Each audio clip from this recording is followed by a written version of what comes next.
বুলি স্বীকার করে বুলি আসল কথা। বিস্তারিত জানতে সম্পূর্ণ ভিডিওটি লাইক দিয়ে দেখতে থাকুন। বুলির কথা শুনে অগ্নি পুজোতে উপস্থিত থাকলেও বুলি আরতি করার পরে পঞ্চপ্রদীপের তাপ নিজে থেকে অগ্নিকে দিতে গেলে অগ্নি বলে, এইসব আমি নেব না। তখন বুলি বলে, আমি দিয়ে দিয়েছি। এই বলে বাড়ির বাকিদের তাপ দেওয়ার পরে রিচার কাছে যেতে গেলে রিচা বুলিকে দেখে ভয়ে হাত থেকে বিষাক্ত ফুল নিচে ফেলে দেয় এবং ভয় পায়। তখন বুলি বলে, প্যাঁচা, তুমি আমাকে দেখে ভয় পাচ্ছ কেন? তখন রিচা নর্মাল হওয়ার চেষ্টা করে, পায়ের সাহায্যে বিষাক্ত ফুলটাকে নুকিয়ে দেয়। তখন বুলি মনে মনে বলে, কি লুকাবার চেষ্টা করছে আমার থেকে? এই প্যাঁচা সুবিধের নয়। এবং রিচাকে প্রদীপের তাপ দিয়ে সেখান থেকে চলে যায়। আর রাজা রানীকে আবারও নজর রাখতে বলে রিচার ওপর।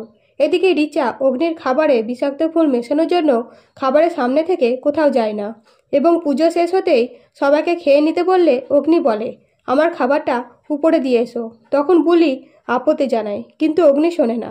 এই সুযোগটাকে কাজে লাগিয়ে রিচা বলে অগ্নির খাবার রিচা নিয়ে যাবে।